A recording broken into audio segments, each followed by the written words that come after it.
This is you. And these are your ancestors, a huge pyramid stretching into the past and balancing right on your head. How many ancestors do you have? Well, you have 2 parents, 4 grandparents, and 8 great-grandparents. 4 generations back, your direct ancestors total 30. If we continue down this line, doubling every step, just 40 generations ago, we'd find 1 trillion ancestors all living at the same time, which is ridiculous. That's not only more people than have ever been alive, it's more stars than are in the Milky Way. Since our species came on the scene 200,000 years ago, there have been maybe 7,000 or 8,000 generations of humans leading up to you. So where are all your missing ancestors? Clearly there's been some inbreeding. We're not talking banjo-playing King of Spain Cersei Jamie inbreeding, but every family tree inevitably grows forks. Before Tinder, choices for mates were often limited to as far as you could walk. Even people like Charles Darwin and Albert Einstein married their first cousins. Because so many people with shared ancestors have reproduced, our number of actual ancestors is much smaller than what simple math tells us. If we replace that with fancy math, factoring in how people moved and lived and paired up, life expectancy, trade, geography, Genghis Khan, we find something interesting. Every human alive today shares a common ancestor in their family tree, and this person lived only around 3,000 years ago. That's right, next time you get in a fight with a stranger on the internet, just remember that you share the same great-great-great-great-great-great-grandfather or grandmother. But we don't know who that person was. The math tells us they must have existed, but they didn't leave fossils or artifacts or like a note or something. Though writing birthday cards for each of your 7.4 billion great-great-great-great-great-grandchildren would have been a nice gesture, but we all carry a record of our ancestors in our genes. Because DNA is copied over and over, every so often a mistake is written in. You know how when you make a copy of a copy, it doesn't come out as sharp?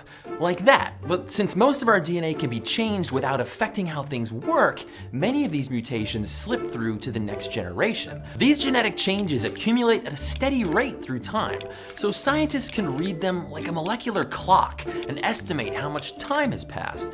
And which changes individuals share tell us how closely or distantly related they are. Humans seem really different, but on a DNA level, we're remarkably similar. Groups of chimps in Central Africa living right next to each other show more genetic variation than we find in the entire human population. Now, this genetic similarity tells us that our species is new in the big scheme of things, and that at one point our population was small, maybe as few as 10,000 of us. To put that in perspective, that's only 1/3 of your average Bruce Springsteen crowd. Sorry, boss. Today, any 2 humans only differ by about 1 out of 1,000 DNA base pairs. But our genome is so big, that's still millions of single-letter differences, or SNPs, for single nucleotide polymorphism. We tend to see combinations of these changes, chunks of SNPs, associated with different geographic locations. Now, companies that test your DNA ancestry, they read thousands of these single-letter changes in your genome to make a sort of signature of your unique genetic variation.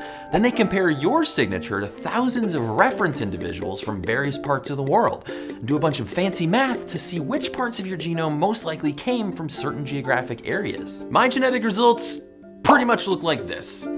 My ancestors on both sides of my family are from Northern Europe and Scandinavia, which explains my last name, why I'm tall, why I don't tan, and also why I carry more Neanderthal DNA than 2/3 of people. If you're confused why I have Neanderthal DNA, you should watch our last video. I didn't find any surprises, but many people learn about ancestry they didn't know they had. Where we come from isn't always obvious on the outside, but DNA doesn't lie. Before using math, we identified an ancestor not too long ago that's related to all of us. But that person's genetic influence has been shuffled so much it's invisible in our DNA today. Is there someone whose genes have been passed on, unbroken, to today? Some leftover fingerprint from the mother of everyone alive? There is. You have a 47th chromosome. It lives in mitochondria, the powerhouse of the cell. Okay, so we're doing that again. Mitochondria used to be free swimming. They have their own genetic material. Unlike your other 46 chromosomes, there's no shuffling when it's passed between generations. And what's more, all your mitochondria came from your mother's egg, not your father's sperm. They trace an unbroken line of ancestors, stretching back through every female in your family tree. By comparing the changes that have accumulated over millennia, we find the most ancient human mitochondrial DNA comes from Africa, where our species originated. We can even trace it back to one woman, about 150,000 years ago. Other Homo sapiens females lived alongside her, but only her lineage lives on today. All other Homo sapiens lineages are extinct. This is mitochondrial Eve, and every single one of us descend from her. In the truest sense, we really are family, even if we're just 100th cousins or something. But our ancestry isn't just branches stretching into the past. It's also a tree that extends into the future. Today we have more power to mold that future down to the genetic level than we've ever had before. So what might our species' future look like? Next time. Stay curious. This video is part of a special series we're doing about the story of our species, where we came from, how we're all connected, and where we're going. If you haven't already, check out part 1 and 2 to trace the fossils in our family tree and learn why we're the only humans left. And be sure to subscribe so you don't miss any of our videos.